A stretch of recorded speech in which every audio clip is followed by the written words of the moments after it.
organizado de forma colectiva por diferentes grupos e instituciones.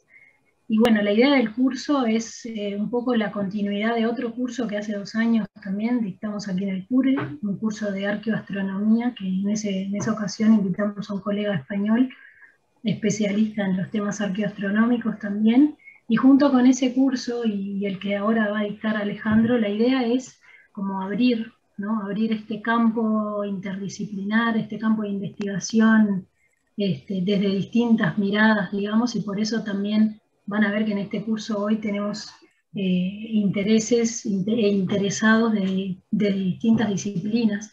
Tenemos gente de antropología, tenemos gente de paisaje, tenemos gente de astronomía, tenemos gente que viene desde diferentes lugares, ¿no? Con un interés por estos temas. Gente de agronomía, porque por ahí veo también a Nandí. Entonces, bueno, la idea, junto con este curso y con el otro que les decía que dictamos, es empezar a dar los primeros pasos, digamos, y abrir un poco en este campo de investigación, porque es un área enorme, un campo de investigación interdisciplinar en Uruguay. La astronomía de la cultura, la arqueoastronomía vienen, digamos que avanzando bastante fuerte en general en Latinoamérica, pero en Uruguay todavía digamos que no se han dado, no ha tenido un desarrollo o un empuje fuerte, y bueno, por nuestra parte, por todos los estudios vinculados al paisaje y a las formas, digamos, de construcción del paisaje, al estudio de la espacialidad humana, desde la arqueología nos interesa particularmente, y por el lado de las ciencias físicas y la astronomía, también al grupo de investigación de Andrea, también le interesa mucho. Entonces, bueno, decidimos aunar esfuerzos y traer a Alejandro como una forma también de impulsar y de promover eso. Alejandro es astrónomo de formación, hizo la licenciatura en astronomía, pero tiene un doctorado después en antropología, y se ha especializado en estos temas, es un investigador bastante destacado, digamos, en los temas que tienen que ver con astronomía de la cultura, y de hecho ha impulsado todo este campo en todo lo que es el Cono Sur, pero en Latinoamérica, en Sudamérica especialmente. En los últimos años ha empujado muchas actividades, muchas iniciativas que tienen que ver con la promoción de la astronomía de la cultura como un campo aquí desde distintas, digamos, miradas disciplinares. Es el presidente de la Sociedad Interamericana de Astronomía de la Cultura, de la SIAC, que después los invitamos a que exploren un poco la página de la SIAC, porque es bien interesante y nuclea a todos los integrantes, investigadoras e investigadores que nutren este campo. Así que bueno, nada, con estas palabras, y ahora Andrea también te invito a que vos hagas algún comentario, y bueno, y así damos paso a la primera clase del curso. Muchas gracias a todos y a todas. Gracias. Bueno, es un gusto compartir este curso, la organización con Camila, y por supuesto es un gran placer contar con la presencia de un experto como Alejandro, para, como contaba Camila, poder iniciar en Uruguay, dar un impulso a que se abra una nueva línea de investigación, ¿sí?, en astronomía de la cultura. Y en ese sentido, la verdad es una gran satisfacción que sentimos con Camila de ver en toda la lista de inscriptos, que tenemos 51 inscriptos, pasado un poquito el cupo, pero está todo bien, ver cómo se refleja las distintas disciplinas, que es justamente lo que queríamos, ¿no? Fomentar la interdisciplinariedad y abrir un nuevo puente, ¿no?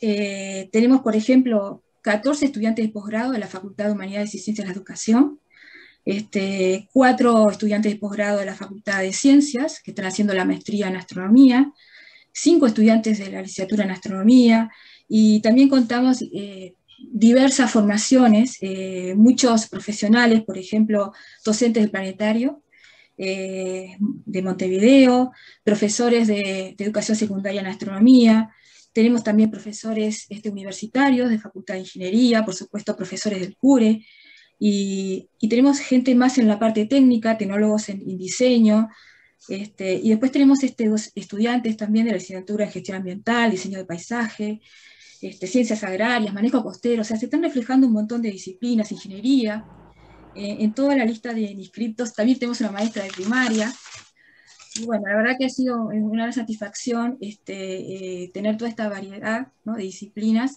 y de formaciones. Y bueno, no tomamos más tiempo, todos queremos escuchar y a Alejandro y aprender más sobre astronomía de la cultura, así que le cedemos la palabra al profesor. Muchas gracias.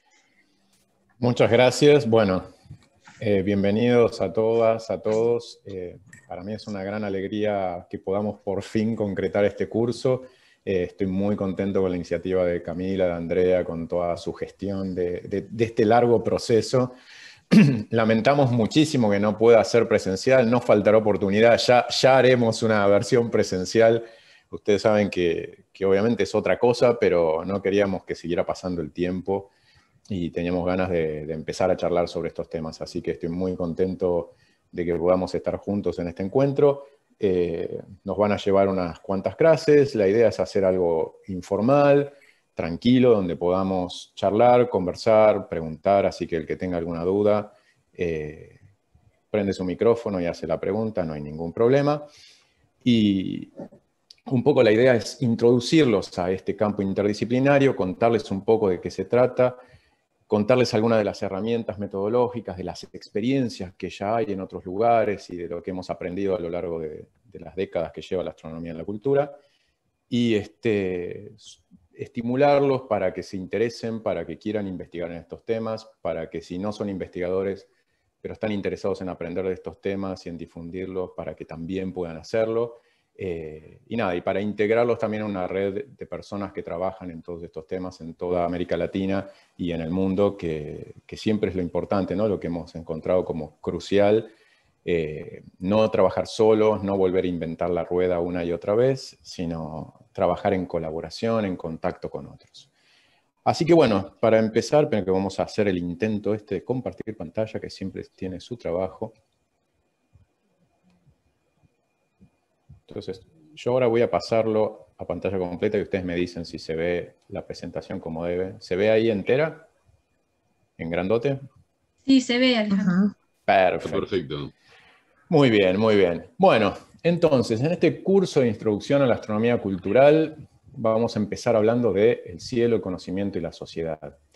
Como decía Camila, yo soy licenciado en Astronomía, magíster en Antropología de la Universidad de Córdoba y doctor en Antropología de la UBA, así que soy una suerte de anfibio. O sea, todos los que estamos en este campo tenemos trayectorias así un tanto particulares. En mi caso, estas características, ¿no? Una formación de grado en astronomía y una formación de posgrado en antropología. Soy investigador de CONICET, trabajo en la sección de etnología de la Universidad de Buenos Aires. Así que bueno, esa es más o menos mi perspectiva y un poco mi trayecto formativo, y para que más o menos se ubiquen desde qué lugar yo les voy a intentar hablar. Voy a intentar, en todo lo que vayamos discutiendo, como ir hablándole a las dificultades para comprender estos temas que pueden tener quienes vienen de distintas disciplinas. Pero seguramente se me van a escapar algunas, así que si hay algo que no se entiende, ustedes me paran, me preguntan y no hay ningún problema. Bien, entonces, para comenzar, hace un tiempo me gusta comenzar con esta diapositiva, que la Unión Astronómica Internacional celebró hace poquito sus 100 años, y hizo este logo, ¿no? 100 años bajo un mismo cielo, que me parece muy significativo de lo que pensamos en general en la tradición académica occidental acerca de qué sería la astronomía, de qué se trata y cómo es nuestro conocimiento sobre el cielo. Está muy arraigada esta idea de que justamente el cielo sería algo común a todos, que todos contemplamos, que todos vemos, que a todos nos provoca más o menos las mismas cosas y que por lo tanto incluso podría unirnos como una especie de gran cosa común a toda la humanidad. Suena muy bien, como ustedes imaginarán, en general las cosas que suenan tan bien no suelen ser del todo ciertas, ¿no? Entonces, es una linda aspiración, pero tiene algunos problemas metido dentro que vamos a tratar de desandar cuáles serían esos problemas.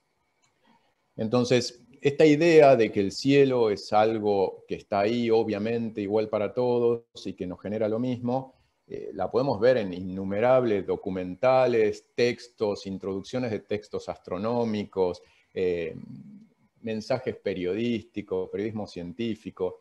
Es esta idea, por ejemplo, de que el cielo nos provocaría esa sensación de pequeñez, esa sensación de criaturas, de estar ante la inmensidad. Y por otro lado, que el cielo nos mostraría de una manera así como muy clara que el universo tiene leyes que lo regulan y que esas leyes lo hacen predecible y que uno las puede estudiar. Y por eso, de hecho, muchos historiadores de la ciencia así tradicionales, en otras épocas de mayores simplicidades, sugerían que tal vez la astronomía había sido el origen de todas las ciencias, porque supuestamente en el cielo uno podría ver esas regularidades, esos ritmos del cosmos de una manera más evidente, más clara, y eso habría llevado a la matematización de las ciencias, al primer impulso de introducir la matemática como lenguaje científico en la astronomía. Entonces esta idea de que hay muchas fórmulas ligadas al cielo y qué sé yo, está muy asentada entre nosotros, también asusta a mucha gente, o sea, mucha gente que no le gustan las matemáticas o que ha tenido una experiencia compleja con las matemáticas, esto dice, bueno, ok, astronomía, mucha matemática, no es para mí. Pero bueno, yo quisiera empezar intentando situar lo que vamos a hablar sobre la astronomía en un contexto que me parece importante y que olvidamos muy fácilmente, y es el siguiente. Nuestra especie, como ustedes saben, es una especie social.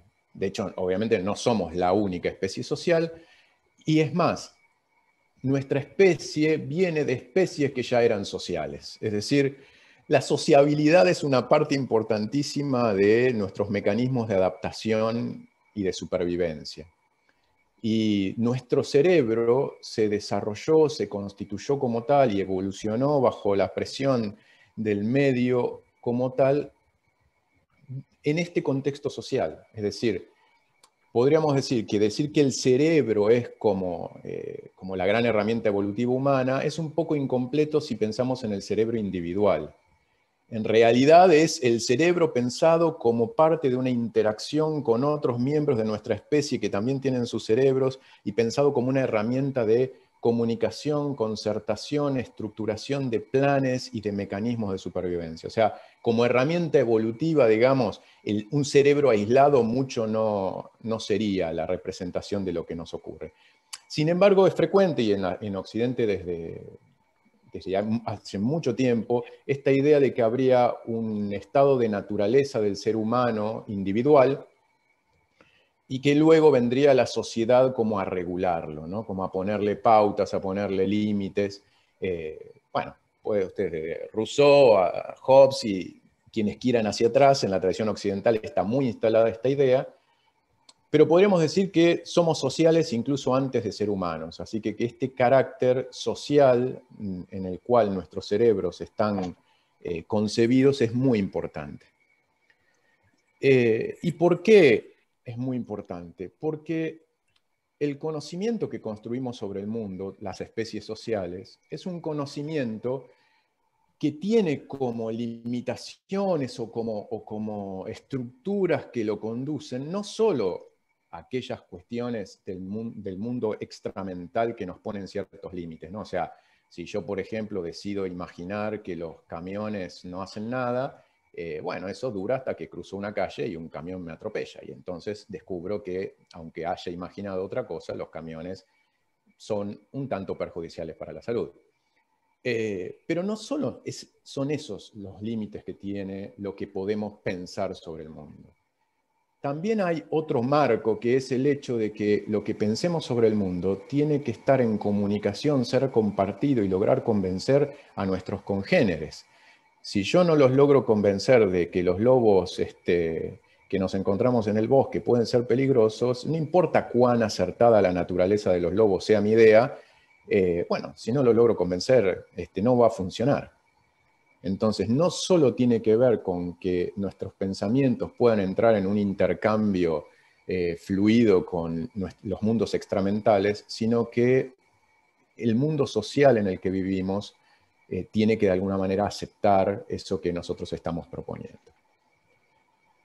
Si nosotros vemos manifestaciones simbólicas de la humanidad desde muy antiguo, vemos que el carácter colectivo del mundo humano se pone de manifiesto muy rápidamente y está implícito en un montón de detalles o explícito, como en este caso. Pero incluso en las actividades que parecen más individuales, hay detrás una sociabilidad que las hace posibles. Bien, entonces, yendo a lo más básico, ¿no? Secundario, la idea del método científico, ¿sí? Esa bien cuadrada idea del método científico del secundario, que era observaciones, pregunta, hipótesis, toda esa secuencia bien estructurada. No vamos a decir que funciona así, pero tomémosla como punto de partida.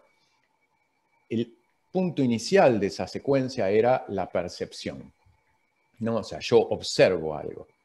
Era primero un yo individual que observaba algo que estaba ahí afuera. Y se suponía que ese era el paso fácil, ¿no? Que uno agarraba, miraba y después venía lo complicado, que era hacerse preguntas, proponer hipótesis, someterlas a prueba, etc. Pero el problema es que la percepción en sí misma ya es un acto complicado, no es una cuestión sencilla.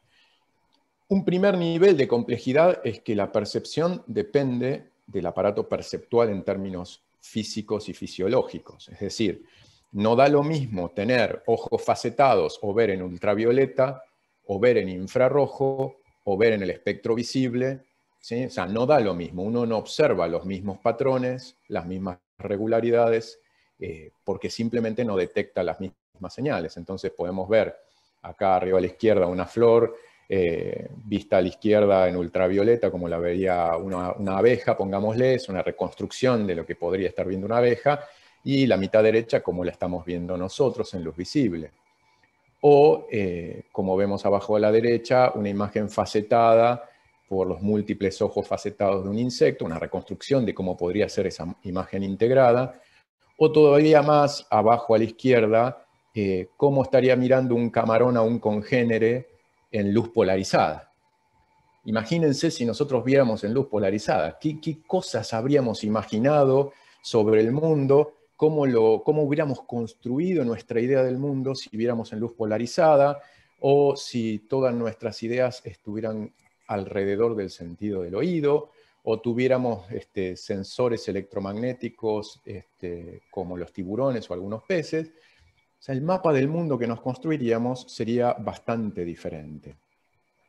Pero a todo esto encima hay que agregarle que nuestro cerebro, como ustedes saben y la psicología experimental ha mostrado hace ya mucho, nosotros no percibimos hasta que el cerebro logra encontrar algún patrón que imponerle a esas señales sensoriales que recibe.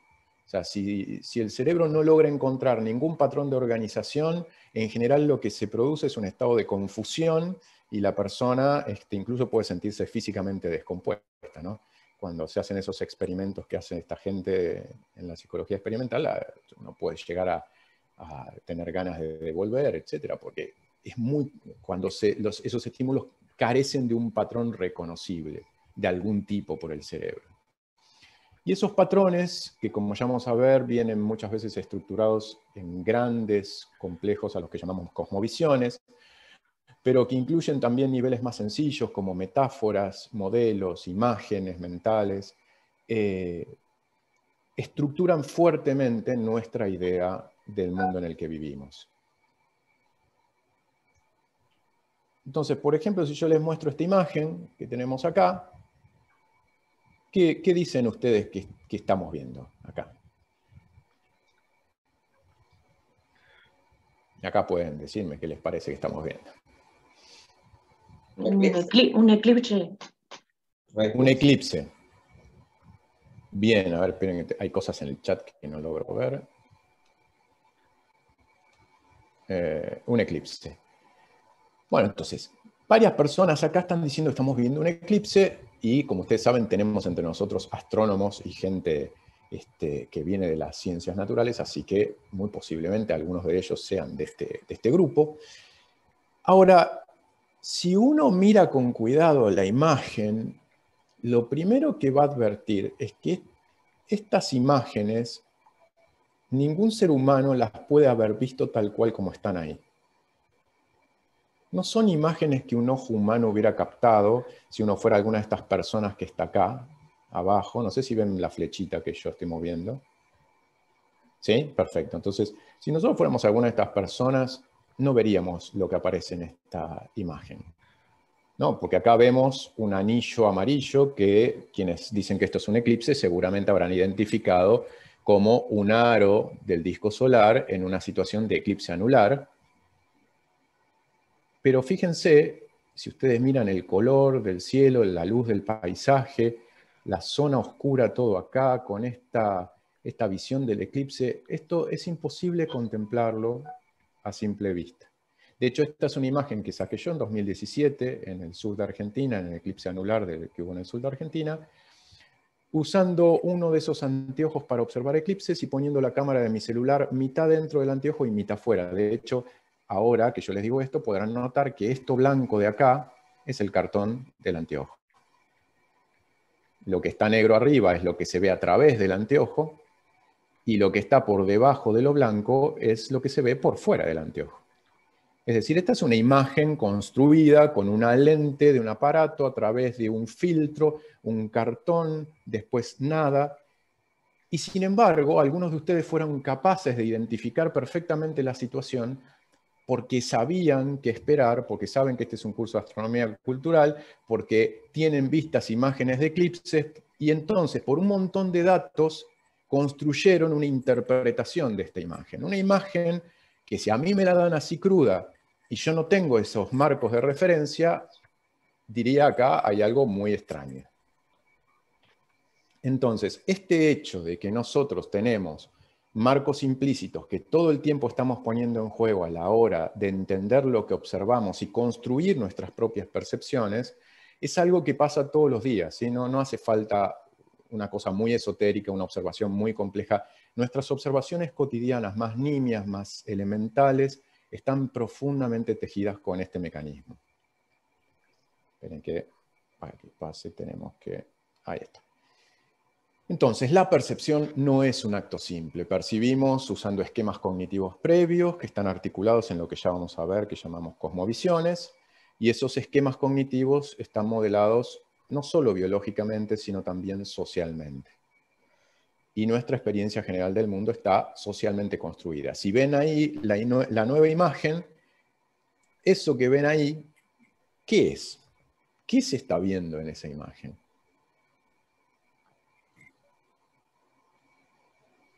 Ahora ya están todos precavidos, ahora ya nadie sabe qué es lo que hay que ver ahí. Esperen que alguien puso algo en el chat.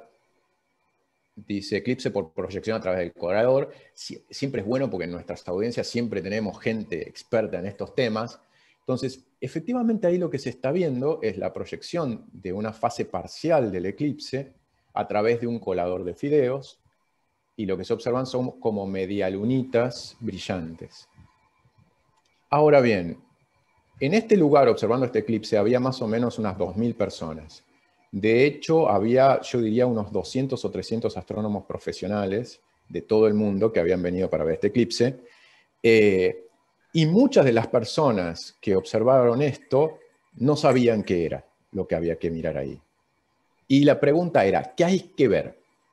¿Qué tenemos que ver?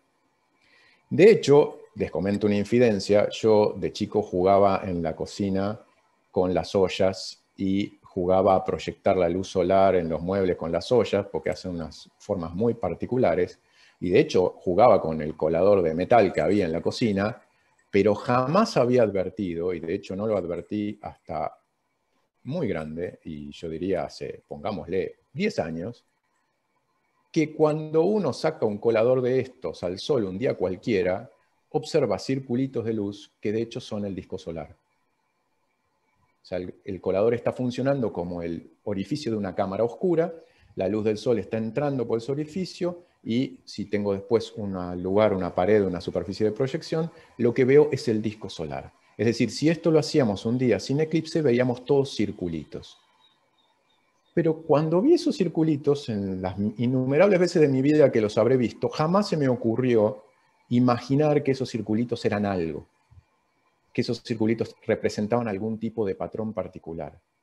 Solo cuando por alguna razón me puse a investigar sobre observación de eclipses y encontré que en un eclipse se veían así, digo, entonces cuando no hay eclipse se deben ver como circulitos, y salí a intentarlo y, ok, sí. Pero nuevamente, un efecto, un fenómeno que habíamos tenido delante nuestro un montón de tiempo, puede no ser en absoluto significativo y solo cobrar sentido en un determinado contexto específico. Entonces, esto es un poco un punto de partida fundamental. Ahora, que las percepciones sean constructos sociales, culturales, no significa que cualquier cosa puede ser un esquema cognitivo, que cualquier patrón va a construir percepciones. Porque como decíamos, por un lado se tiene que adecuar al mundo no humano, a lo que está de fuera de las mentes humanas, porque si no, no sobrevivimos. Como les decía, si es una sociedad que toda pensara que los seres humanos pueden respirar bajo el agua, bueno, habría muerto ahogada hace muchos siglos. Entonces es necesaria cierta adecuación al mundo fuera de nuestras mentes para que podamos funcionar, pero a su vez es necesaria una adecuación al mundo humano en el que vivimos, pues yo tengo una idea muy maravillosa, pero que todos mis congéneres piensan que es una idea peligrosísima o terriblemente equivocada, pues tampoco prosperará mucho mi idea y probablemente tampoco mi existencia en muchas épocas del mundo. Por eso cuando decimos que algo tiene un origen cultural o social, que muchas veces se dice tal cosa es arbitraria, queriendo decir que tiene un componente social o cultural. Es muy frecuente escuchar entre los astrónomos decir las constelaciones son agrupaciones arbitrarias de estrellas. Con lo cual el astrónomo quiere decir que las estrellas que están agrupadas en esa constelación no necesariamente tienen una relación física entre ellas, o sea, no pertenecen a un grupo físicamente unido entre ellos. Ahora, eso, o sea, que alguna sociedad haya unido esas estrellas, aunque no tuvieran un vínculo físico, ¿significa que esa agrupación es arbitraria? Bueno, no. Significa en todo caso que es contingente a la sociedad y al momento histórico en el que se construyó, que se podría haber construido de otra manera, que podría ser pensada de otra forma, pero no que es arbitraria, en el sentido que está prácticamente dispuesta por el azar y cualquier forma posible de agrupar esas estrellas sería igualmente probable. Por otra parte, todas las sociedades y culturas humanas compartimos algunos elementos comunes, como vivir en el mismo planeta, descender de el mismo tronco de especies homínidas que nos dieron origen a todos, formar parte de un mismo grupo biológico. Entonces, y probablemente muchos de esos grupos a su vez tener lazos históricos mucho más recientes entre ellos, y entonces obviamente eso genera que las ideas que tenemos acerca del mundo y los esquemas que proyectamos sobre él estén emparentados, pero no los hace a todos equivalentes. Y otro punto muy importante, como ya vamos a ver, es que estos esquemas se naturalizan, y después vamos a ver la enorme relevancia de esto.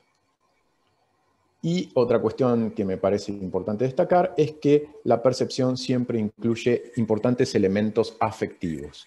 Estos son dos observadores del eclipse que estaban profundamente emocionados, como todos nosotros ese día. La gente aplaudía, lloraba, gritaba, se reía. O sea, si no estuvieron nunca en un eclipse total, hagan la prueba, es algo espectacular. Y lo que se provoca emocionalmente es enormemente potente. Y obviamente la forma en que percibimos el mundo y construimos conocimiento sobre él tiene componentes afectivos enormes. Del mismo modo que tiene componentes corporales y componentes pragmáticos de la acción muy importantes. Y todo eso son cosas a tener en cuenta cuando estudiamos cómo construye conocimiento un grupo humano. Bien, divisiones y clasificaciones. Los nombres que les ponemos a las cosas como parte de nuestro sistema de conocimiento, pero en particular ahora me quiero referir a las clasificaciones de las disciplinas académicas, no son simplemente el resultado de una serie de personas que se juntaron a debatir epistemológicamente cuál sería la mejor manera de distribuir el estudio del saber universal entre distintas disciplinas. ¿No? O sea, en general son el resultado de procesos históricos muy complejos, contingentes, es decir, podrían haber sido de otra manera, en los que podemos encontrar luchas por la legitimidad y por la visibilidad, luchas por lograr una cierta autonomía. Por ejemplo, para contarles una, En Argentina, la astronomía tiene una lucha de décadas para mantener su autonomía respecto a la física, una lucha que viene desde la época de la fundación del Observatorio de Córdoba y el de La Plata, y toda una serie de argumentaciones para tratar de sostener la independencia de la carrera de astronomía. O sea, hay lugares en el mundo donde astronomía es una especialidad de la física, hay lugares en el mundo donde la astronomía es una carrera aparte. A lo largo del tiempo la relación entre astronomía y física ha sido muy diversa, ¿sí? Antes de Newton, pensar a la astronomía como una suerte de física era un poco complejo. En la época de Aristóteles, la física tenía una definición completamente diferente a la que estamos acostumbrados. En fin, ¿qué quiero decir con esto? Que la forma en que están distribuidas las disciplinas tiene mucho de lo que podríamos llamar la política del conocimiento. Por ejemplo, es un dibujito que la Unión Astronómica Internacional puso en su plan estratégico 2010-2020. Como pueden ver, hay una sección de esta rueda de vínculos de la astronomía con otras cosas. Hay una sección que se llama Ciencia e Investigación en azul, ¿no? Un color así como exacto y puro y de las ciencias puras. Después una sección verde de tecnologías y habilidades. Y en un color en rojizo, digamos, cultura y sociedad. Y ahí están las cosas que nosotros llamamos ciencias sociales, por ejemplo, como la antropología, la historia, pero también está el arte. ¿Sí? Entonces, y esta es una clasificación que aparece en el plan estratégico de la Unión Astronómica Internacional. Esta es una un poco más reciente, pero que más o menos reproduce la misma estructura. ¿Y por qué esto es importante? Porque no es simplemente que las ciencias estén divididas de ciertas maneras, sino que esa división es una división jerarquizada. En particular, si ustedes ven la polaridad entre ciencias naturales y ciencias sociales, en general el elemento definido explícitamente suelen ser las ciencias naturales. Por ejemplo, en los países de habla inglesa, ciencia suele ser sinónimo de ciencias naturales. Pero en general, cuando decimos, bueno, me interesan las ciencias, la gente suele entender que se habla de las ciencias naturales. Por lo tanto, las ciencias sociales, aunque no se diga, en un punto serían como menos ciencia o no científicas o quién sabe. Se habla también de ciencias puras, o sea, que del otro lado, aunque no se diga, uno supone que hay ciencias impuras que tienen algún tipo de contaminación con algo. Hay ciencias naturales y las otras sociales o culturales parece implícitamente estarse diciendo que serían como ciencias de cosas arbitrarias o cosas que no son necesariamente como, no necesariamente son una ley obligatoria. Hay ciencias, en las ciencias naturales se suele hablar de ciencias duras, por lo tanto habría ciencias blandas, y ustedes saben que hay en nuestra sociedad estos dos adjetivos, son adjetivos valorativos, no solo descriptivos. Es decir, se supone acá que duro está bien, es bueno, y que blando es como más o menos, que no funcionaría tan bien, que es como medio impuro justamente. Hay ciencias precisas y por lo tanto habrá ciencias imprecisas en esta clasificación. Hay ciencias objetivas y las otras serán subjetivas, supongamos. Hay verdades de un lado y supuestamente cosas que se parecen más a la opinión del otro. Hay ciencias maduras, esta es buenísima, esta aparece, créanlo, ¿no? Aparece, hay ciencias maduras, y entonces obviamente las otras serán ciencias inmaduras, y hay ciencias que de alguna manera nos anticipan cómo se deberían ser en el futuro todas las ciencias, supuestamente, entonces otras son como ciencias que están como en el pasado, como en la infancia. Si ustedes miran aparte acá, implícitamente hay toda una serie de metáforas y modelos implícitos que asocian las ciencias sociales a la minoridad, es decir, a lo infantil y a lo femenino. O sea, ahí cae un sesgo de género en esta clasificación mortal. De hecho, si agregamos una tercera columna que fuera enseñanza, ¿sí? Estaría más a la derecha todavía de las ciencias sociales, y las ciencias sociales se verían como emparentadas con la enseñanza y con lo femenino, y con las actividades del cuidado. Mientras que las ciencias naturales serían cosas vinculadas a entender el mundo como es, el verdadero mundo que importa, y serían cosas ligadas a lo masculino, a la precisión, a la lógica, etcétera, etcétera. Bueno, Atrás de esto hay todo un montón, o sea, una construcción histórica muy larga de valoraciones que obviamente meten un ruido terrible cuando se quiere establecer una colaboración entre cualquiera de estas disciplinas. ¿Por qué? Porque el punto de partida no es un montón de gente sentada en una mesa redonda como conversando de igual a igual, sino que son relaciones jerárquicas entre disciplinas. Y eso hace las cosas siempre complicadas. Esperen que hay que avanzar por acá. ¿Vamos bien por ahora? ¿Cómo estamos? ¿Sí? ¿Alguna pregunta hasta acá? ¿Alguna duda que los aqueje? Esperen porque hay el chat y no lo veo. Bien, vamos bien entonces. Muy bien. Entonces, dentro de todas las opciones, yo había puesto en la otra diapo, decía multidisciplina, interdisciplina, transdisciplina, son todas distintas maneras de pensar el trabajo que rebasa el marco meramente disciplinario, desde la multidisciplina, que sería simplemente muchas disciplinas concurriendo independientemente a estudiar el mismo fenómeno, pongámoslo así, la interdisciplina y la transdisciplina como el otro extremo, que sería como directamente dejar completamente de lado las divisiones disciplinarias y que exigiría en el fondo un sistema académico distinto, ¿no? O sea, romper el sistema académico que existe, no tener facultades, no tener subsidios por disciplinas, en fin, no tener la estructura que hace que funcionemos en una matriz disciplinar. La interdisciplina es un lugar intermedio, pongámoslo así, una suerte de intersección, en el cual lo que intentamos es no simplemente sumar miradas de distintas disciplinas, sino hacerlas interactuar y y que mutuamente se ayuden a construir una perspectiva múltiple. Eso requiere la construcción de un lenguaje común, eso requiere el trabajo en equipo. Eso requiere, como ya vamos a ver, que cada uno de quienes intervienen en esa interdisciplina, venga de la disciplina que venga, se forme, aunque sea un poco, en las disciplinas que concurren a este estudio. Es decir, yo soy astrónomo, voy a hacer astronomía cultural, no puedo desconocer por completo las ciencias sociales.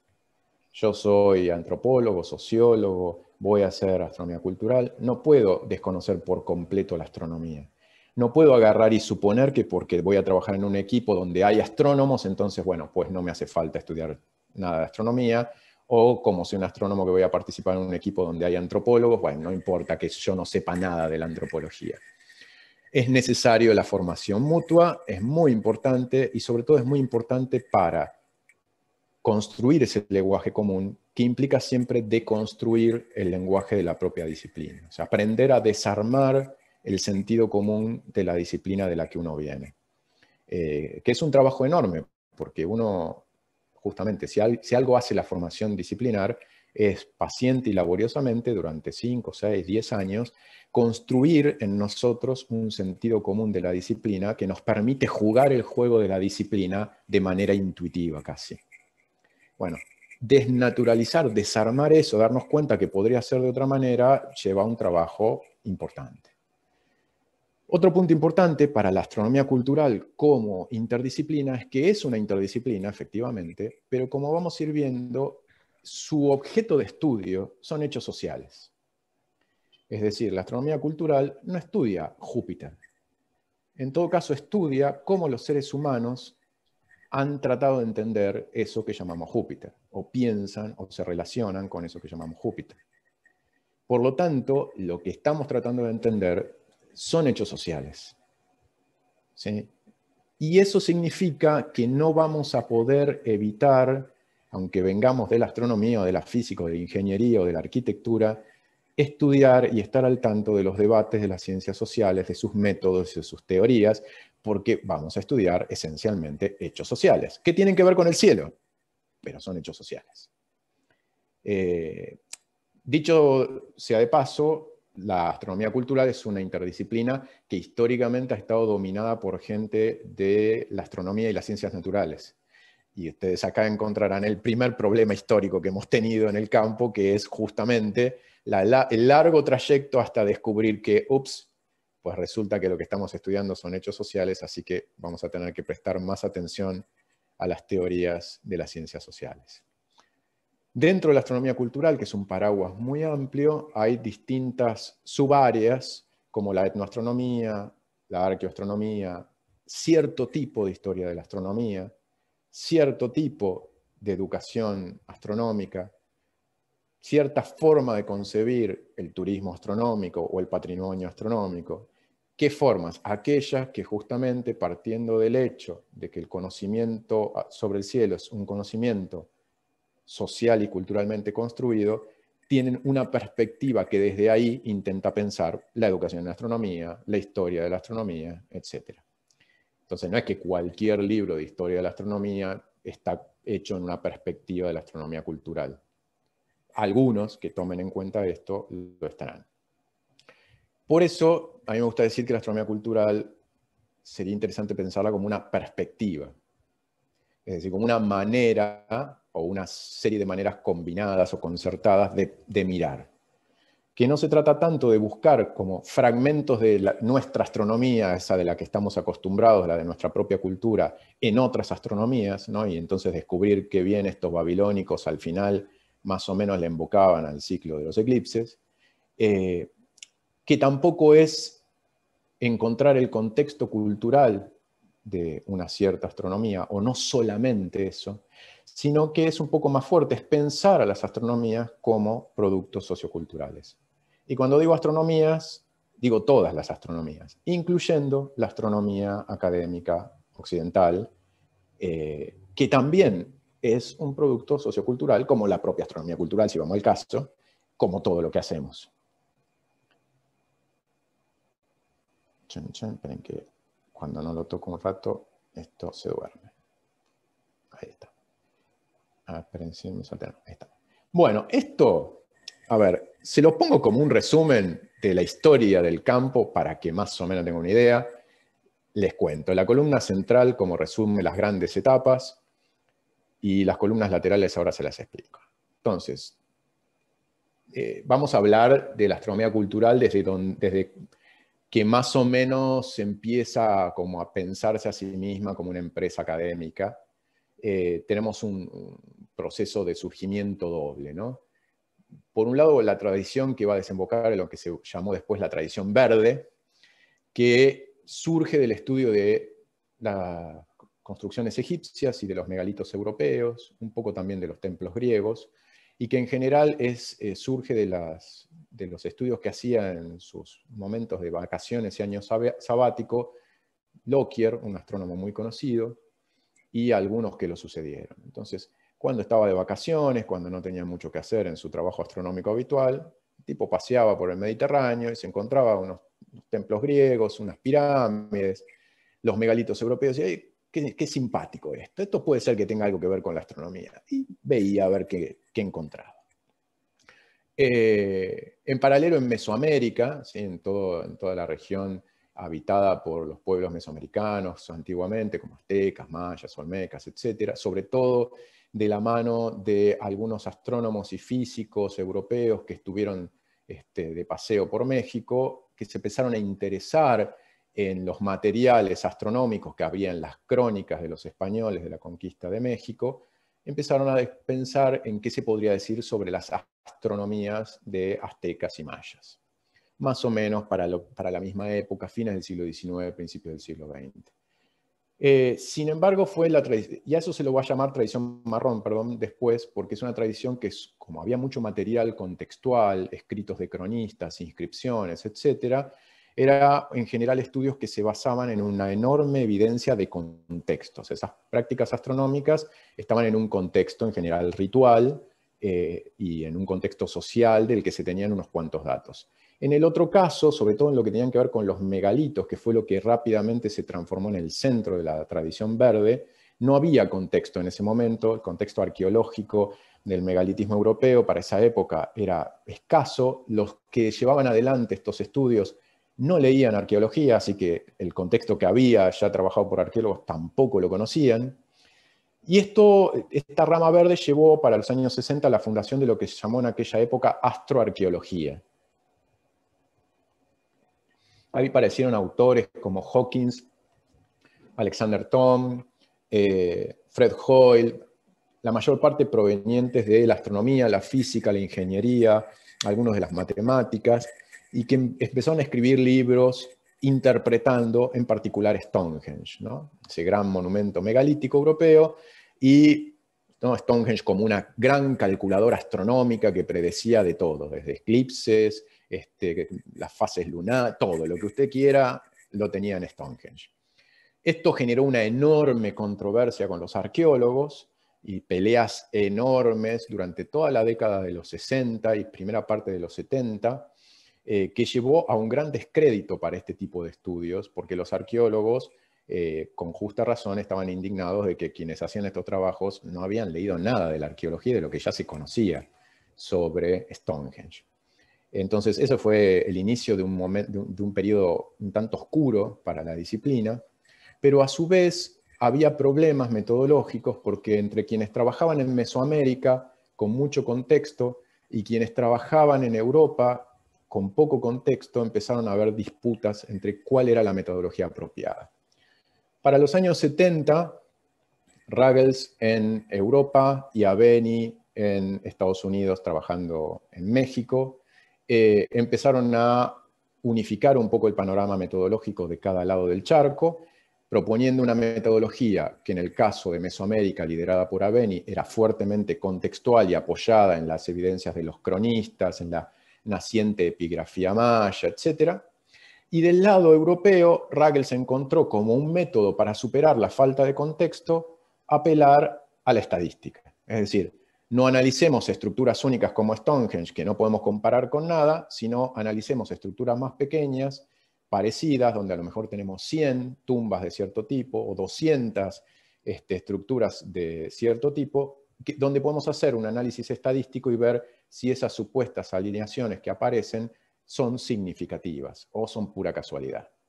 En estos dos paradigmas, digamos, las alineaciones, es decir, edificios o partes de edificios apuntando a ciertos lugares del horizonte donde supuestamente pasaba algún fenómeno astronómico, eran como los eventos estrella, el centro de la escena. En la tradición marrón mesoamericana, por supuesto, también había estudios más interpretativos de la iconografía sobre planetas, Vía Láctea, estrellas, etc., porque había todo ese contexto. Bueno, toda esta gente, haciendo un poco cada uno la suya, se empezó a encontrar a principios de los 80, se hizo la primera conferencia Oxford. Las conferencias Oxford siguen siendo las grandes conferencias internacionales de astronomía cultural. La primera se hizo en Oxford, por eso se llaman Oxford. La primera fue en 1981. Ahí se juntaron por primera vez, debatieron todos estos métodos, todos estos problemas. Y curiosamente, y ya es todo un signo, se publicaron 2 actas de la conferencia. Una editada por Aveni en Estados Unidos y una editada en Europa. El acta editada por Aveni tenía tapas marrones y por eso toda esa tradición se llamó marrón, y el acta editada en Europa tenía tapas verdes y por eso esa tradición se la llamó verde. Y ahí se quedaron como puestos más de manifiesto estos 2 paradigmas. El paradigma marrón, que buscaba a partir de entender contextos específicos, entender las miradas propias de esas culturas que estudiaban sobre el cielo, y el paradigma verde, que a partir del uso de la estadística intentaba hacer afirmaciones más generales sobre la significatividad de ciertos alineamientos de estructuras. Para los años 90 surge la etiqueta astronomía cultural, sobre todo Ruggles y Vaniszewski son quienes la impulsan, que de alguna manera intenta justamente construirse como un paraguas global para todos estos estudios, combinando ambas vertientes. Y verán en azul ahí un intruso puesto hacia el final, porque para 1983, también principios de los 80, se hizo la primera conferencia internacional de etnoastronomía. Y esa conferencia internacional de etnoastronomía, que propuso un paradigma interpretativo y centrado en las comunidades locales, se publicó en un libro de actas de tapas azules finalmente, por lo cual se lo suele llamar tradición azul. Lamentablemente el libro vio la luz en 2005, aunque la conferencia fue en los 80, así que en fin, durante mucho tiempo lo del azul fue una especie de mito arquetípico, pero digamos, estas son como tres grandes tradiciones metodológicas, históricas, que implican también linajes de investigadores, es decir, investigadores que formaron a otros y que trabajaron en ciertos temas, y que todavía hoy podemos reconocer la influencia de estas líneas de trabajo y estos linajes de formación en lo que se hace hoy día. Obviamente hoy están mucho más mezcladas todas estas tradiciones, pero todavía, si uno mira con un poquito de cuidado, puede reconocer la presencia de elementos más de una o más de otra. Hay que reconocer, sin embargo, que muchos autores han sabido navegar entre varias de ellas. Pero bueno, para ordenar un poco el panorama sirve. Entonces, ¿cómo podríamos dar alguna definición de qué es la astronomía cultural? Vamos a usar una definición preliminar, solo como para fijar ideas. ¿Sí? Entonces, lo vamos a pensar primero como un campo interdisciplinario. Podríamos decir que en la práctica la astronomía cultural oscila entre la multidisciplina y la interdisciplina. Es decir, aspiracionalmente quiere ser una interdisciplina. En la práctica muchas veces es solo una multidisciplina cuando los autores no han logrado integrar esas distintas miradas disciplinares. ¿Qué estudia? Las formas en que diversas culturas, diversas sociedades se relacionan con el cielo, las preguntas que se hacen sobre el cielo, las respuestas que se han dado a esas preguntas, como parte del conjunto de las dinámicas culturales, sociales, económicas y políticas de esas sociedades. Así como un producto sociocultural. No tanto que sociedad y cultura son el contexto de la astronomía, sino que la astronomía debe ser pensada como una actividad socioculturalmente modelada, desde el vamos. Entonces, esto sería como definición mínima minimorum, ¿sí? Como muy básica, para entender de qué estamos hablando. Bueno, cuestiones institucionales siempre son importantes porque, de nuevo, como las disciplinas no son simplemente divisiones, o las interdisciplinas epistemológicas, sino que se constituyen históricamente, es como entrar a una familia. Entonces, cuando uno entra a la familia, tiene que presentar a los parientes, ¿no? Le tiene que llevar a conocer las casas de los distintos parientes. Entonces, bueno, acá les contamos. Hay tres grandes sociedades internacionales hoy día de astronomía en la cultura. La más antigua de todas es la Sociedad Europea de Astronomía en la Cultura, la SEAC. La SEAC se fundó en los años 90. De hecho, uno de sus fundadores es Carlos Diashek, fue un astrónomo argentino que vivía en España. Y ahí tienen su página web y su logo. Es una sociedad que viene activa desde hace muchísimos años. En general, la mayor parte de sus miembros suelen ser gente proveniente de, sobre todo, la astronomía, pero no solo, hay también arqueólogos, hay cada vez más arqueólogos, diría yo, hay historiadores del arte, historiadores de la ciencia. Luego viene la Sociedad Internacional para la Arqueoastronomía y la Astronomía en la Cultura, la ISAC, que es la sociedad que organiza las conferencias Oxford, y diríamos que ese es su cometido principal, la organización de las conferencias Oxford, que son cada 3 o 4 años. A pesar de llamarse internacional, sus bases son fuertemente norteamericanas, pero tiene miembros de todo el mundo, digamos. Y por último, la Sociedad Interamericana de Astronomía y la Cultura, la SIAC, que es más joven, nació en 2003 y formalmente se constituyó en 2013,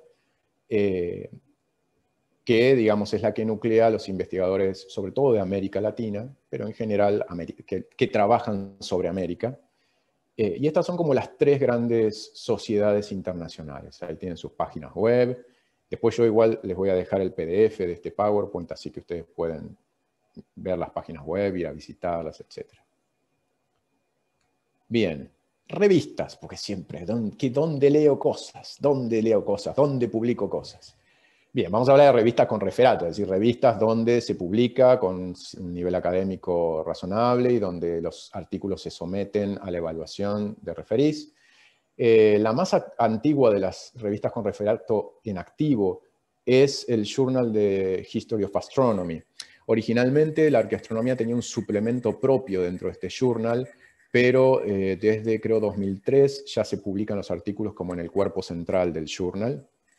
Es una publicación que viene desde 1979, es una publicación de larga data. Sobre todo se centra, como ustedes verán, en historia de la astronomía occidental, pero tiene artículos de arqueoastronomía también. Es una publicación que fue muy importante, que hoy tal vez tiene un peso menor, ¿sí? Hoy las cosas más nuevas no se suelen publicar acá, se sigue publicando aquí, pero tuvo un peso mucho mayor en los años 80, 90. Bien. Luego tenemos una de las revistas que hoy está más activa, el Journal of Skyscape Archaeology. Esta es una revista que se publica en Inglaterra desde 2015, sacan 2 números por año, también con referato. La publica Equinox, o sea, la anterior también es una publicación privada, digamos. Ambas son pagas, la anterior, los números que ya tienen 2 años de antigüedad los puede uno encontrar en algún repositorio, están para bajárselos gratuitos. Acá en Skyscape algunos artículos se pueden bajar gratuitos, la mayor parte no. Pero es una revista muy activa que sobre todo publica cosas de arqueoastronomía, pero también algunas cosas de otros temas de astronomía cultural. Y, por supuesto, no se puede dejar de hacer la publicidad de la revista Cosmovisiones, de la revista de la SIAC, de la Sociedad Interamericana de Astronomía y la Cultura, que se edita en la Facultad de Astronomía de la Universidad de La Plata desde 2020 y que es la única en castellano y portugués que hay. Las otras son todas publicaciones en inglés. Publica en general un número anual, en 2020 sacamos 2, pero la idea es, por el momento, es publicar un número anual. Bueno, gracias a ese, un comentario halagüeño para la revista. Le ponemos mucho empeño, ustedes sabrán, editar una revista es un trabajo enorme. Pero bueno, le ponemos mucho empeño, es open access, así que uno se puede bajar gratuitamente todos los artículos. Es sobre todo electrónica y cuando hay plata se imprime. Y tiene artículos, por un lado, que surgen algunos de las reuniones anuales de la Sociedad Interamericana, y después artículos libres, gente que manda su artículo y se refería. El campo tiene, o tuvo históricamente, algunas otras revistas, 2 revistas que hay que mencionar. El Archaeastronomy Journal, que fue una revista histórica, que era como la que luchaba con el Journal de History of Astronomy, que fue como la publicación de la ISAC durante cierto tiempo, junto con el Center of Archaeastronomy, que es un emprendimiento de John Carlson en Estados Unidos. Funcionó entre el 77 y 2011, hacia el final con muchos problemas editoriales, muy irregular y qué sé yo, y finalmente hoy por hoy no publica más, aunque no está oficialmente cerrada, pero hoy por hoy, desde 2011, no hay nuevos números. Fue una publicación muy importante. Y la ISAC intentó cancelar esta revista, intentó tener otra revista, Journal of Astronomy and Culture, que en 2016 se inauguró, publicó un número y murió. Y en fin, así es la vida. No sabe, puede revivir algún día esta revista, pero por el momento no. Entonces, estas son las publicaciones específicas de astronomía en la cultura, aunque como es una interdisciplina, la mayor parte de los autores publicamos en revistas de todas las disciplinas concurrentes, o sea, en estas, pero también en revistas de antropología o arqueología, y en alguna publicación de astronomía, aunque es minoritario, pero sobre todo en publicaciones de la Unión Astronómica Internacional se publica. Pero, entonces, esto es un problema cuando uno trabaja en una interdisciplina, porque si quiere leer lo que se está publicando, tiene que leer en todo un abanico bastante amplio de revistas. Pero siguiendo estas, las que están activas, y las páginas de las sociedades, uno puede más o menos entender por dónde está yendo la cuestión. Entonces, como decíamos, volviendo a la interdisciplina y sus importantes necesidades, necesitamos encontrar lenguajes comunes, ¿sí? Necesitamos construir el trabajo en equipo, es importante la formación en las otras disciplinas, y un punto muy crucial es cómo todo esto interactúa con los aspectos institucionales, es decir, en cada país la interdisciplina se relaciona con los sistemas científicos de una manera compleja. Ningún país tiene bien aceitada la interdisciplina, y como lo sabrán todos los que se ven obligados a pedir becas y cosas así, los comités que evalúan proyectos o lo que fuere son en general de una disciplina. Entonces, Los pedidos de becas, los pedidos de subsidios, las presentaciones de proyectos, suelen ser disciplinares, no interdisciplinares, y eso es un gran problema. Los departamentos de investigación suelen ser disciplinares. Eso es un gran problema. Si yo les tengo que contar mi resumen de cuál es la situación en América Latina, les diría que en general las disciplinas de ciencias sociales son más abiertas a recepcionar programas de astronomía cultural. Es más difícil que se logre en el contexto de las facultades de astronomía, por ejemplo, o de física. En La Plata nosotros damos un curso de posgrado de astronomía cultural en la Facultad de Astronomía, pero es más complejo. Es más complejo. Y de hecho, en Argentina existe una sola persona que haya hecho su tesis de licenciatura en astronomía cultural, Armando Mudrik, que la defendió hace unos pocos años.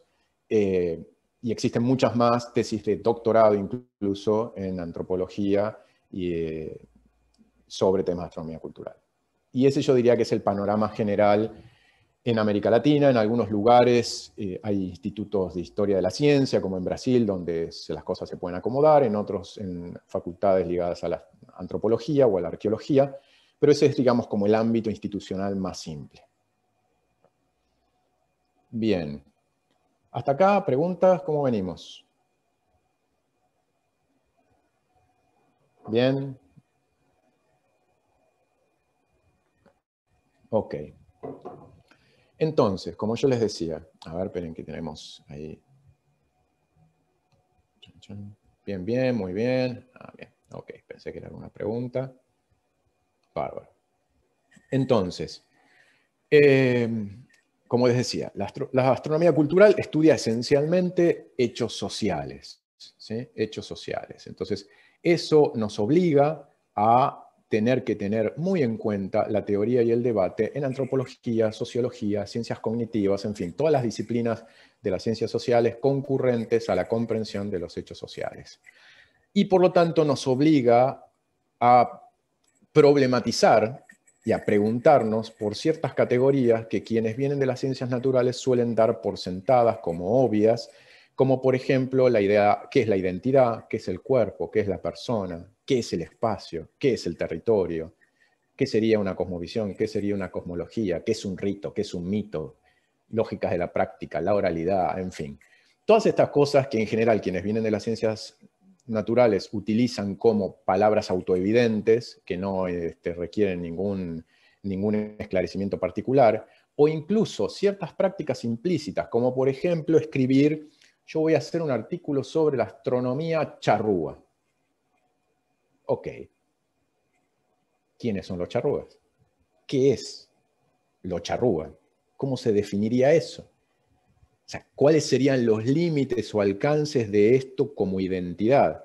¿Es una identidad cultural, étnica? ¿Es una etiqueta arqueológica, histórica? ¿Es una etiqueta de la administración colonial? ¿Qué representa? ¿Cuáles son las variaciones espaciales y temporales en lo charrúa? ¿Sí? Entonces ya vamos a ver después que todos hicimos una primera monografía que era la astronomía y todos nos vimos obligados con el tiempo a problematizar quiénes eran esos sujetos productores de conocimiento astronómico que estábamos dando por obvios, ¿sí? Que estábamos asumiendo como un colectivo sobre el que nunca habíamos pensado con demasiado detalle cuáles eran sus límites o sus características. Entonces, ahí hay un montón de cuestiones que quienes vienen de las ciencias naturales tienen que repensar y que tienen que ver justamente con esto, con ponerse un poco al tanto de los debates y de la teoría en ciencias sociales. Iremos viendo algunas puntas que pueden ser útiles. Esperen que esto paro y se duerme. Ahí está. Entonces hablamos de metáforas y modelos antes y de cómo tienen que ver en la construcción de nuestro conocimiento del mundo. Pero yo les decía que suelen reunirse y agruparse en estructuras más amplias que llamamos cosmovisiones. Pronto saldrá, si todo funciona, sale bien en Cosmovisiones, un artículo mío sobre la historia del término cosmovisión y su hermano primo cosmología, y los avatares de ambos términos, así que cuando esté eso publicado, se los recomiendo que lo lean en el sentido, no porque lo haya escrito yo, sino porque es una historia larga y tiene muchos detalles que no vamos a poder abordar entera.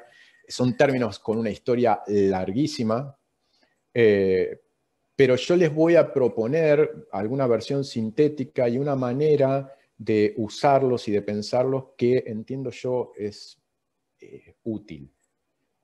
Van a ver después que en realidad la gente lo usa de muchas formas y que muchos usan cosmovisión y cosmología como sinónimos. De hecho, sabrán quienes vienen de las ciencias sociales que ahora está de moda el término ontología, con toda una serie de problemas muy complejos, teóricos y metodológicos detrás, que si nos da tiempo en algún momento ya podemos llegar a charlar. Pero bueno, entonces yo le voy a contar un poco esta manera de pensar estos dos términos, cosmovisión y cosmología, para que sean herramientas útiles. Entonces, en términos muy sucintos, estamos entendiendo por cosmovisiones formas de percibir, pensar, experimentar y actuar sobre el mundo. Es decir, grandes esquemas de pensamiento y acción en relación con el mundo. Esquemas que se aprenden en los procesos de socialización, en buena parte en los procesos de socialización primaria, es decir, que se aprenden mientras uno va constituyéndose como sujeto humano. ¿No? Lo aprendemos en nuestra casa, en la familia, en la interacción social cotidiana. En general de manera no explícita y no consciente, y la mayor parte de las veces a partir de la imitación y de las praxis corporales. O sea, como por ejemplo uno aprende los roles de género de su sociedad. No es que hay una escuelita donde te enseñan los roles de género, qué es ser tal cual, tal cosa o tal otra. Uno lo aprende observando, imitando, siendo corregido implícita y explícitamente por los comportamientos y palabras de otros. Por lo tanto, uno ¿es completamente inconsciente de esas ideas? No, algo ve, pero de una manera un tanto confusa y general. Y buena parte de esas conceptualizaciones y de esos esquemas son inconscientes. Estas maneras de pensar, actuar y experimentar la realidad funcionan como el sustrato básico de todas las prácticas sociales que llevamos adelante una vez que las incorporamos. Son como nuestro sentido común de qué es el mundo, qué se puede esperar que ocurra en él, cómo hay más o menos que comportarse y cómo se clasifican las cosas que nos pasan. En muchas cosmovisiones, el espacio celeste suele tener un rol importante. ¿Es obligatorio, es indispensable que así sea? No. O sea, tranquilamente por haber una sociedad humana a la que no le interese, es bastante frecuente que sea importante. Y es bastante frecuente que esté conectado con el poder, con ideas de las distintas sociedades sobre el poder. ¿Por qué? Tema para largas especulaciones, ¿sí? Pero digamos, hecho empírico en muchos casos está conectado. Por lo tanto, en muchos casos está conectado con las ideas sobre la autoridad que las sociedades tienen. Por eso, en general, cuando estudiamos astronomía cultural, mucho más que en otras áreas, tenemos que estar súper atentos a las cuestiones que tengan que ver con cómo la sociedad en la que estamos estudiando conceptualiza el poder. Y a su vez también suele tener relaciones, estas ideas sobre el espacio celeste, con el ciclo productivo, con los ciclos de la producción de bienes, servicios, etc. Y de la reproducción social. De distintas maneras, según cómo sean los sistemas productivos de las sociedades que estudiamos. Entonces acá estamos dando como ideas muy generales. Esperen que, a ver si vuelve. Ahí está. Algunas características que tienen, como decíamos antes, obviamente están condicionadas por el aparato sensorial humano, que pone ciertos límites y características básicas a las cosmovisiones humanas. Seguramente el día de mañana nos encontramos con extraterrestres con otra corporalidad y sus cosmovisiones tendrán otras características. Si vieron esa película con Amy Adams, creo que es, que bajan unas naves espaciales y va una lingüista a comunicarse, bueno, ahí verán cómo seres que tienen otra fisicalidad y otra relación con los órganos sensoriales pueden desarrollar ideas del mundo un poco diferentes.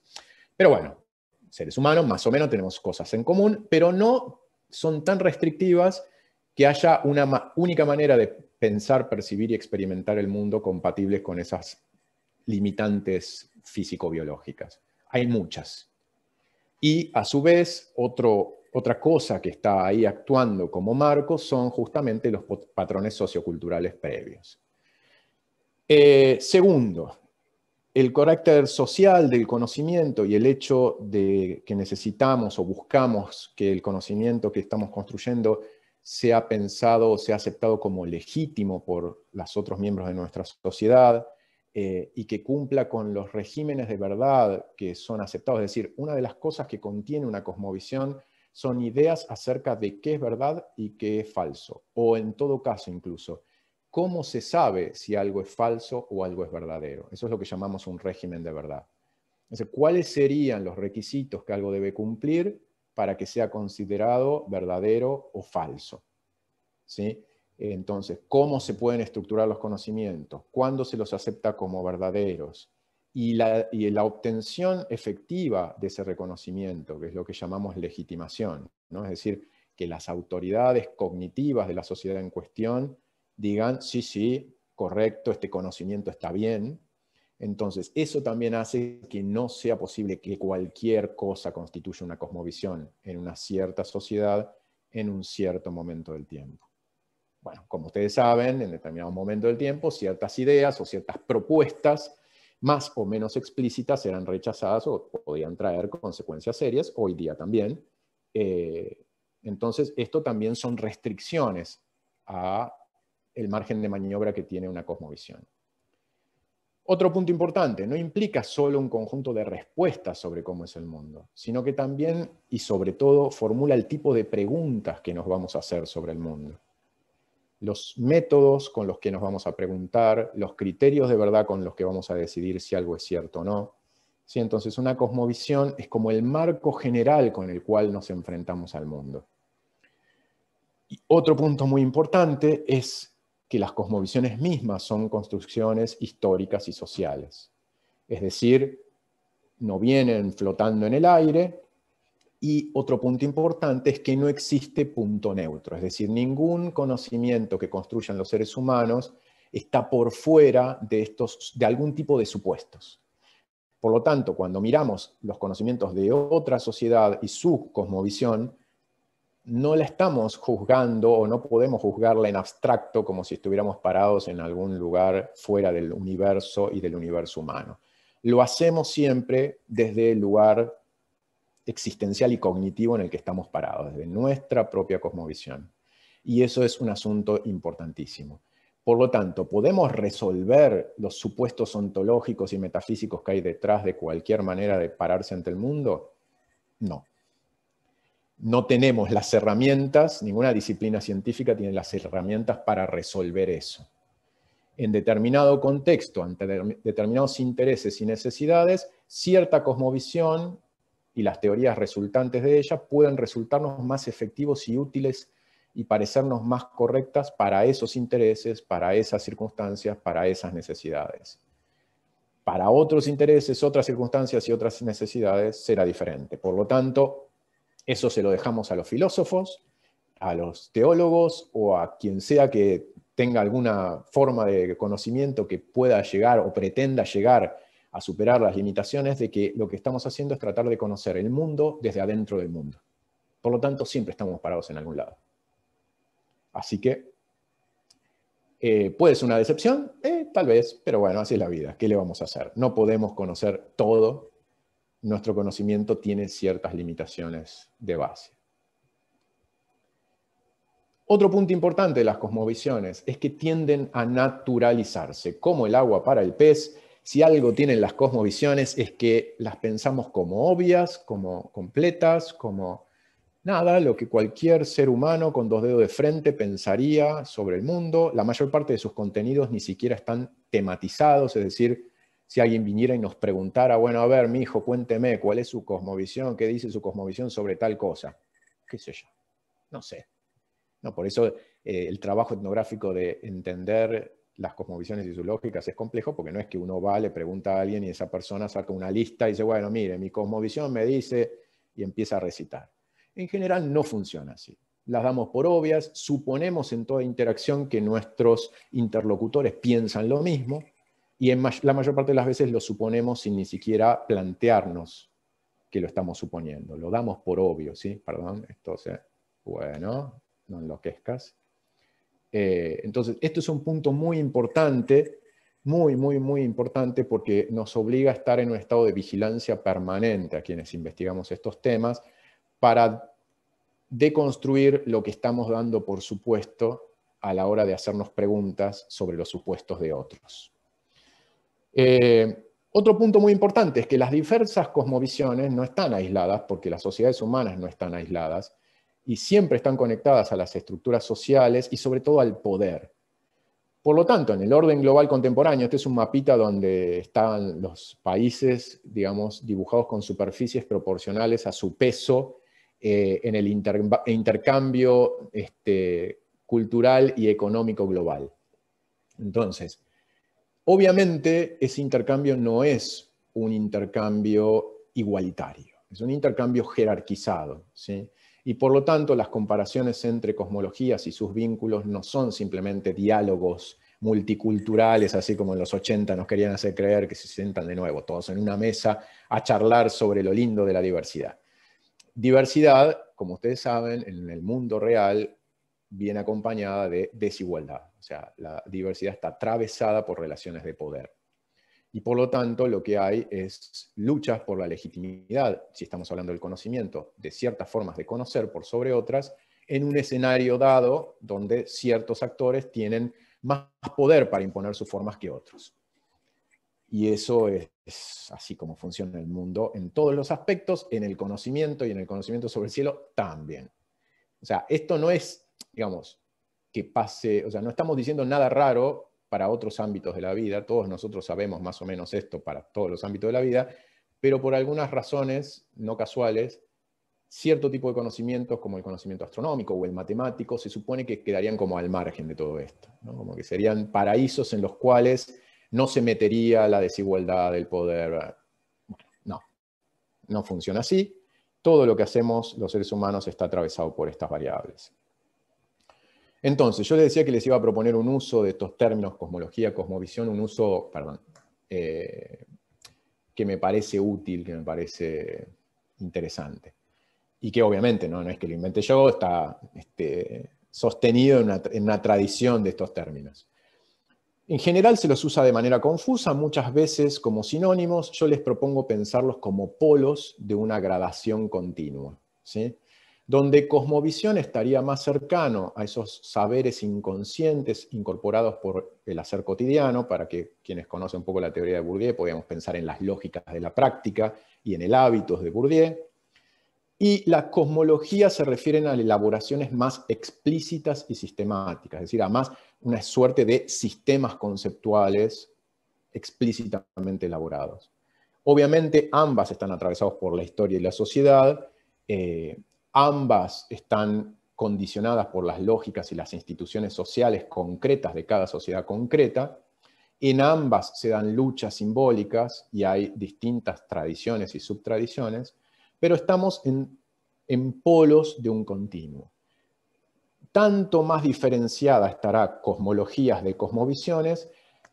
Yo diría que uno de los parámetros que suele tender a diferenciarlas es la relativa autonomía de un campo de especialistas en el conocimiento en cierta sociedad. Es decir, cuando en una sociedad hay un grupo de personas que empiezan a ganar autonomía para sostenerse como especialistas en el conocimiento, tienden entonces a separarse más, a distinguirse más claramente sistemas teóricos explícitos de los supuestos que todo el mundo tiene en esa sociedad.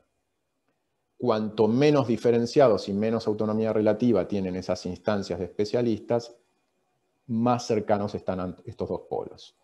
Bien, acá Camila nos pone una observación muy importante que de hecho después vamos a retomar, pero que la vamos a comentar ahora, que es: ¿oralidad y escritura tienen un vínculo con esto? Efectivamente. Como vamos a ver, la escritura es una tecnología para nada obvia, y no solo es una tecnología de la comunicación, sino, como ya nos decía nuestro buen amigo Walter Ong, es una tecnología del pensar. Es decir, cambia las maneras en que pensamos. Obviamente existen relaciones entre el surgimiento de escritura, el surgimiento de grupos de especialistas, o sea, no hay relaciones causales sencillas, pero suele haber cierta correlación entre ambos fenómenos, y vamos a tener que obviamente, digamos, cuán diferenciados están los polos de este continuo va a estar en parte atravesado con este factor oralidad-escritura, ¿no? La escritura va a tender a generar mayor diferenciación entre estos polos. Pero si los pensamos como los polos de un continuo y no nos obsesionamos como pensar con cosas absolutamente diversas, entonces es más fácil entenderlo. Alguien habla sobre cosmogonía. Claro, cosmogonía se refiere a cuestiones ligadas al origen del mundo, del mismo modo que cosmografía a representaciones del cosmos, y ambas podrían pensarse, algunos aspectos de la cosmogonía o la cosmografía podrían ser propios de una cosmovisión, y otros encontrarse elaborados más explícitamente en una cosmología específica. O sea, en ambos casos podemos tener relatos cosmogónicos sobre el origen del mundo, ¿sí? Cualquiera de nosotros tiene un relato cosmogónico que se cuenta a sí mismo, le cuenta a sus hijos sobre de dónde viene el mundo. Un cosmólogo académico contemporáneo tiene una teoría formalizada, explícita sobre eso mismo, que si bien toma como sustrato ese mismo sentido común que comparte con cualquiera de nosotros, sobre ese sustrato hace una elaboración explícita y más sistemática y más especializada. De todos modos, sí es importante recordar que las cosmologías son dependientes de las cosmovisiones, es decir, cualquier saber especializado y explícito se para sobre el saber no especializado y más implícito. Entonces, las cosmologías son subproductos o elaboraciones de segundo orden. ¿Se entendió más o menos? Si tenemos esta diferenciación con estas etiquetas, o las que uno quiera ponerle, para mí es muy importante para el abordaje de las ideas sobre el cielo de cualquier sociedad humana, porque nos permite distinguir entre estos dos ámbitos que son realmente importantes a articular, como son el ámbito de las teorías más explícitas y los sentidos comunes más generales. El ámbito de los especialistas y el ámbito compartido más en general por el conjunto de una sociedad. Sí. Estaba viendo que había... gracias, bien. Otro comentario. Muy bien, entonces, eso respecto a esto. No sé si hay ahora otro comentario. Esperen que... miro el chat. La cosmología es en cierta forma una abstracción. Es interesante, a mí no me gusta usar el contraste entre abstracción y concreto por varias razones. Muchas veces cuando se describe, incluso el propio ONG, cuando habla de culturas orales y culturas escritas, tiende a pensarlo en términos de concreto versus abstracto. El problema con eso es cómo de cargada está la idea de abstracción en nuestro vocabulario. En general solemos identificar abstracción con generalidad, con pensamiento racional y con mayor grado de elaboración. Y concreto con algo más ligado al pensamiento infantil, que no puede separarse de la relación directa con el objeto que estoy tratando de conocer. Cuando estamos abordando este tipo de cosas, tenemos que recordar que siempre estamos hablando, o sea, en términos generales, de personas, de seres humanos, adultos con sus capacidades. No, obviamente también podemos estudiar qué pasa en los niños, pero esto vale tanto para cosmologías como cosmovisiones. Pero cuando hablamos de las cosmovisiones que tenemos todos nosotros, muchos de los elementos de una cosmovisión pueden ser muy abstractos, en cierto sentido. En el sentido, por ejemplo, son reglas implícitas acerca de cómo clasificar la relación que tengo con una persona, ¿no? O sea, a quién se lo considera pariente o no pariente, por ejemplo. Y las reglas para establecer eso pueden ser súper complejas y muy abstractas, pero tienen un carácter en general, y es que suelen ser situacionales, es decir, y en ese sentido no son abstractas, en el sentido de que suelen estar pensadas para circunstancias concretas, específicas. No son discusiones porque sí en el aire, solo por el placer de discutir, sino que suelen estar pensadas para situaciones concretas con un contexto específico, lo cual no quiere decir que no sean ni racionales, ni elaboradas, ni complejas, sino que se basan en realidades vividas y específicas, situadas. En general, y por eso la oralidad suele estar más vinculada a este tipo de conocimiento pegado a un contexto específico. La escritura favorece una separación entre el acto de producción intelectual y el contexto específico, no solo de lo que estoy estudiando, sino de aquellos con los que me estoy comunicando, ¿no? Yo escribo y los que me leen me van a leer Dios sabe cuándo. En la oralidad, Sócrates le dice una idea a sus discípulos y sus discípulos ahí preguntan, contraargumentan. Entonces eso es situacional. Sócrates tiene que responder a una pregunta que tiene un contexto concreto y específico, que es la situación de ese diálogo. Cuando uno, al estilo de Platón, transforma en un escrito esa situación vital en la que Sócrates hablaba, hace que determinadas expresiones que Sócrates pensó razonables para un contexto, uno las tienda a universalizar como si fueran razonables en cualquier contexto general, que no necesariamente es lo que le estaba pasando al pobre Sócrates. O sea, Sócrates dio una definición de alma en un contexto específico, ante una pregunta específica, que venía de una discusión especial con un discípulo particular del que él conocía ciertas tendencias, inclinaciones o intereses. A otro discípulo, en otro contexto, probablemente le habría dicho otra cosa. Cuando uno lo pone por escrito, eso queda como si fuera una afirmación para un sujeto trascendental abstracto. Entonces, en ese sentido de concreto abstracto, sí, pero yo prefiero pensar en situacional y no situacional, tal vez, para evitar como la valoración.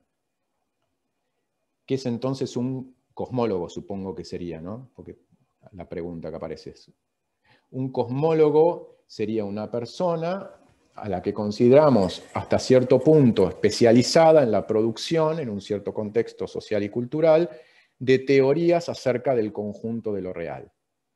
¿Sí? Entonces, podemos decir que un cosmólogo es el que de alguna forma se especializa en construir conocimientos sobre eso, y que lo hace de una manera consciente, explícita, intentando un grado de sistematicidad que las personas en general no buscan o no tienen. Bueno, más o menos creo que hasta ahí estamos.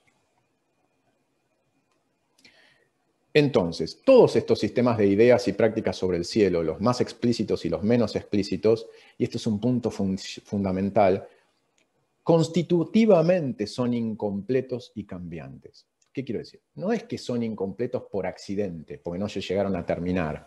O justo la cosmología me quedó a medio hacer, si me hubieran dado un rato más la terminaba.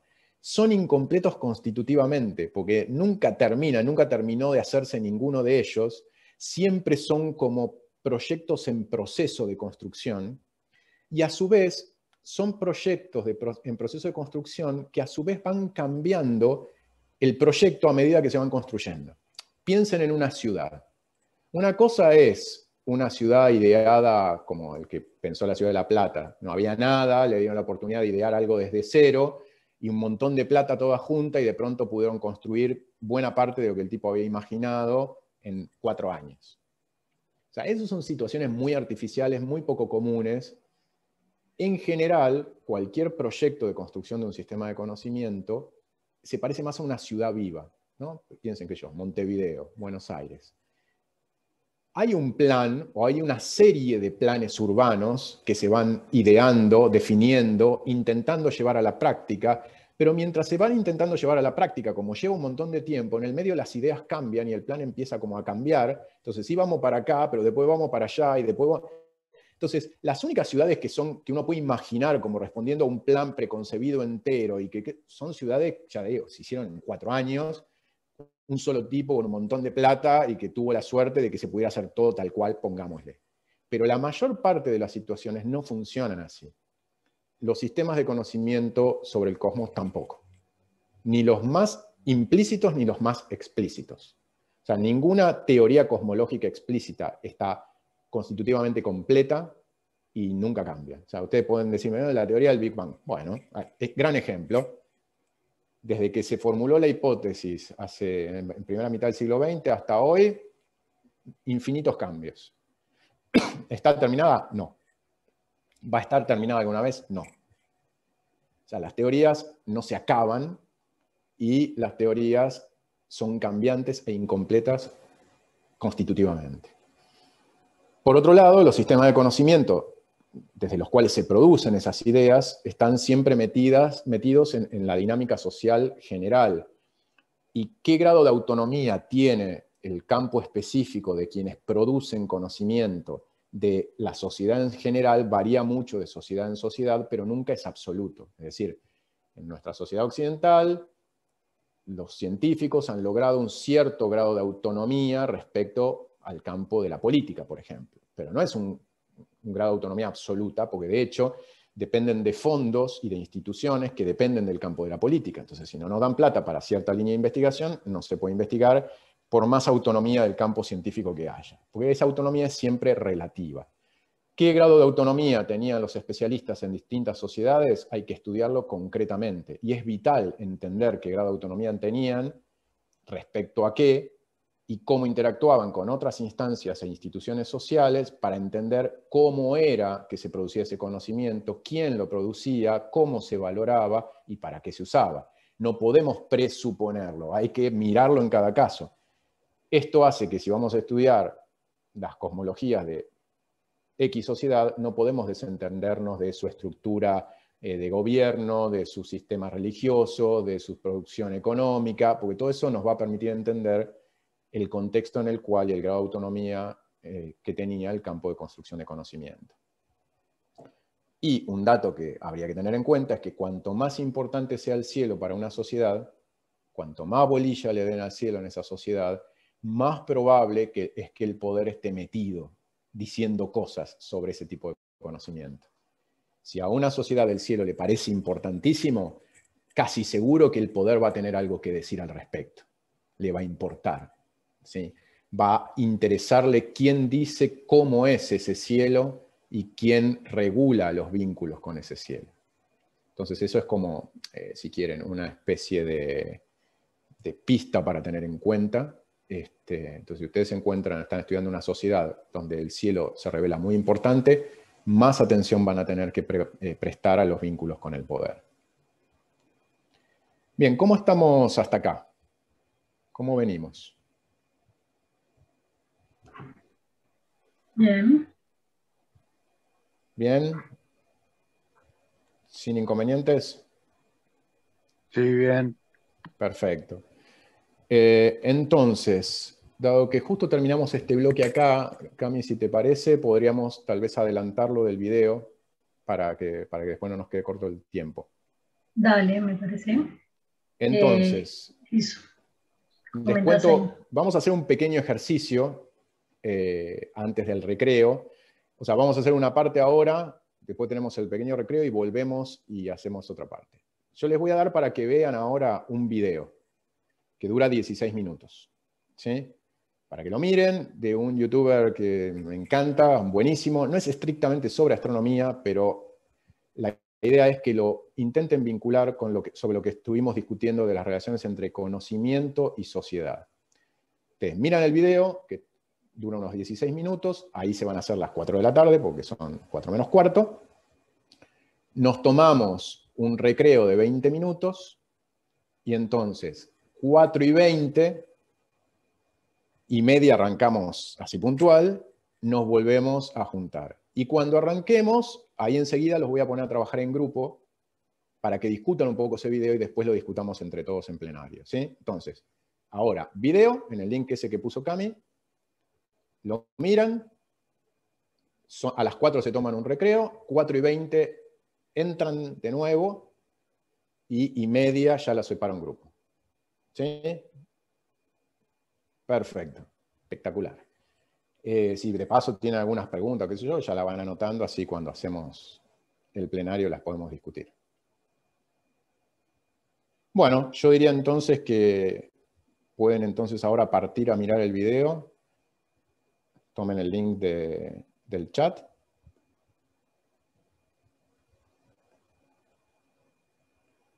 Y 4:20 nos volvemos a encontrar acá. Nos quedamos conectados mejor. Sí, no hace falta que se desconecten. Apaguen la cámara y el video y listo.